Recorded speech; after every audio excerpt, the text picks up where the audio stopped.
right? You're going to get all of me right now, and I am not fucking stopping. So you can bring all of the adversity, bring me as much as you want.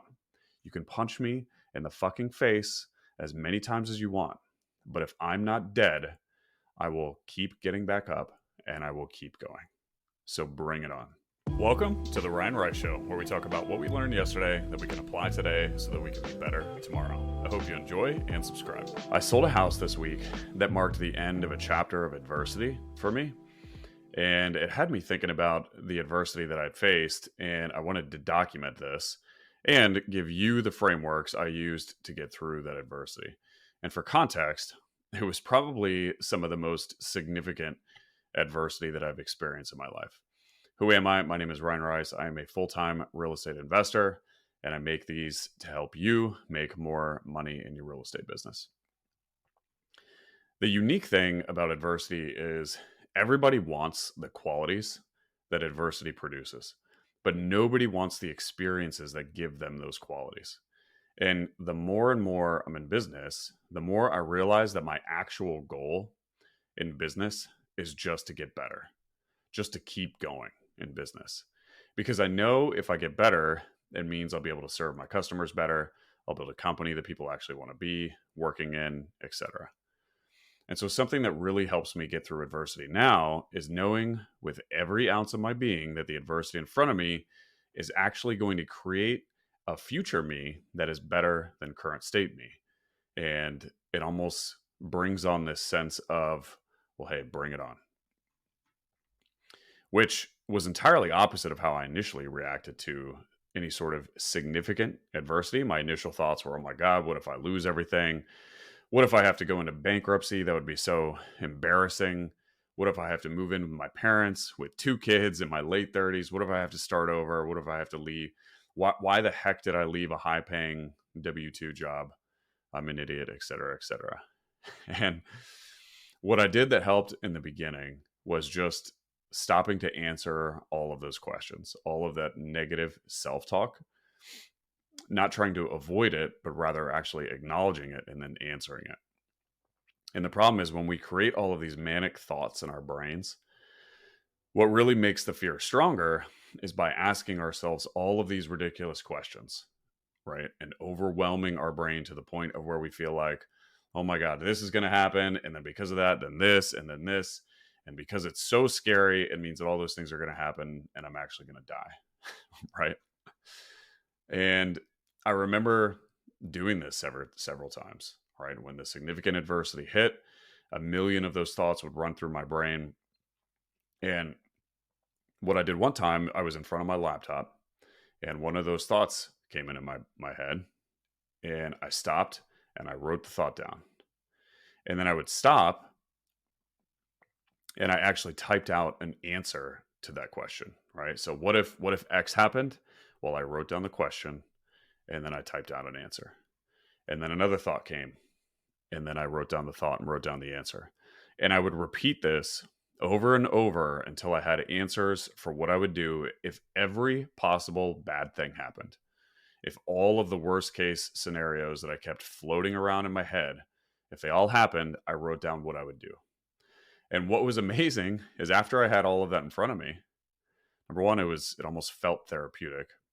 But 2, I realized I had answers to all of it, which meant I actually wasn't going to die if all of those things happened. And once I realized that, I was like, well, I guess the only thing left to do is take action, right? Take the next step. What am I going to do next?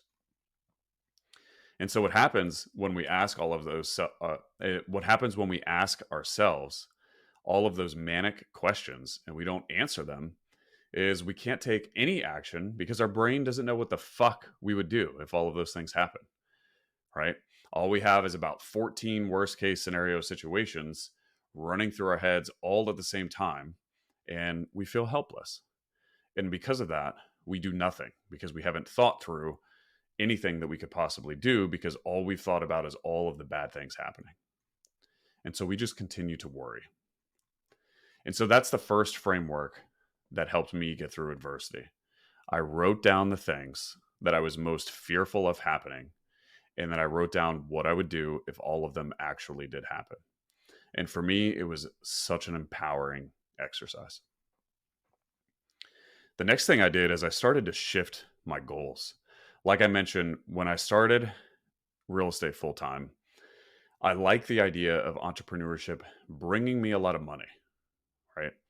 The problem was when I worked really hard and then that money didn't come, I realized that that goal just wasn't very empowering because if I didn't get the money, it felt like I was a failure. It felt like I sucked.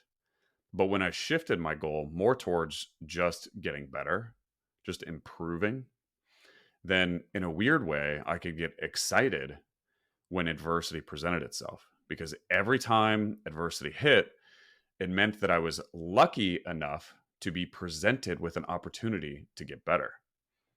And if there was no adversity, it would take a lot longer to get better. If there was significant adversity, as long as I didn't give up, I would get a lot better. And so seeing that adversity as a challenge to overcome instead of a burden on my shoulders was something that helped me tremendously. Real quick, as you guys know, I just recently started this podcast. If you could give it a rating with a quick tap of the thumb, that would mean the world to me. And even more importantly, it could help spread the word to a broader audience, which in turn could help change a life. Thank you so much, and let's get back to the show. Because something incredibly challenging would pop up, and I would say to myself over and over, okay, life, I see you. Bring it the fuck on. You want to see what I got? Let's go. Right? You're going to get all of me right now, and I am not fucking stopping.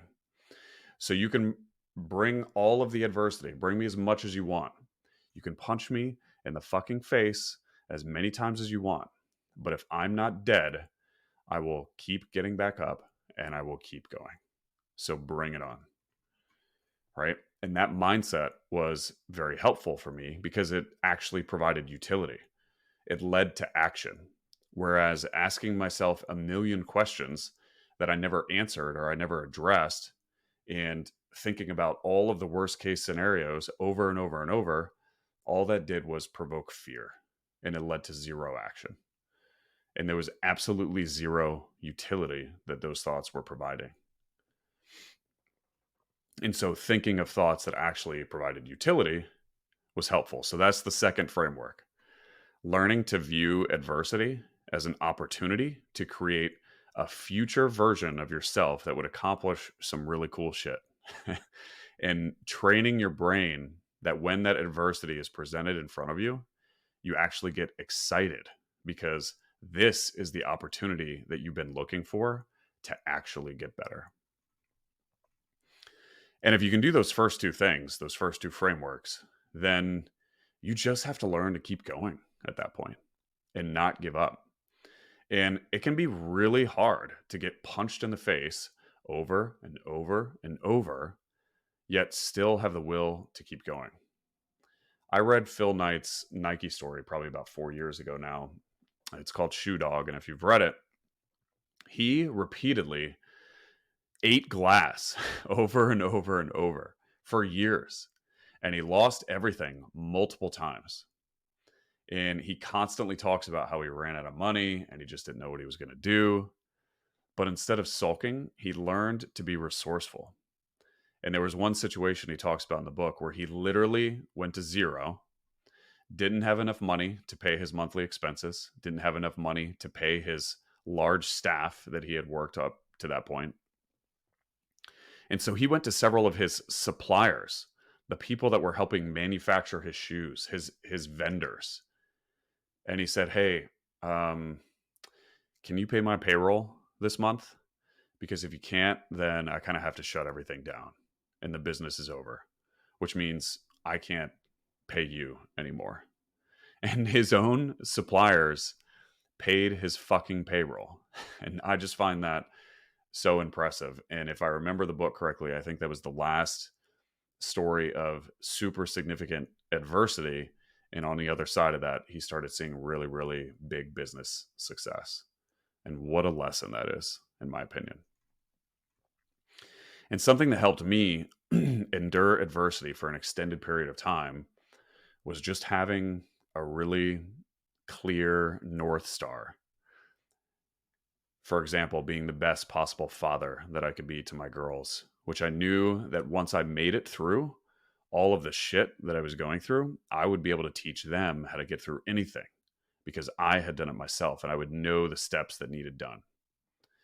I wanted to help other people who maybe were in W 2 jobs for a really long time and they had interest in starting a business. And I love the idea of helping those people start a business for themselves. And I knew that if I made it through this shit, that if I was ever helping someone and they were going through really hard times, I would know exactly what to tell them because I had been through it. And I wanted to be someone who was capable of running a large business, a large team.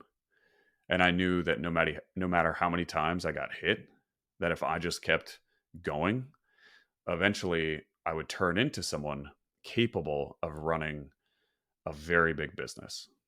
And so I knew that I just had to keep going. And so that's my third framework. You need to know what your North Star is. You need to be so utterly clear and convicted on your North Star that there will be absolutely nothing that is going to prevent you from getting there. And why that North Star is important is because when you're in 6 feet of shit, you can pick your head up out of it. You can look at the sky and you can remember the direction that you're going. And you can remember why you're going there. And if you're convicted enough, it doesn't matter how many times you get knocked down. So, number one, write down your worst case scenario things that you keep saying to yourself. Write down all of those questions that you ask yourself, and then write down the answers. Write down everything you would do if all of those things happen.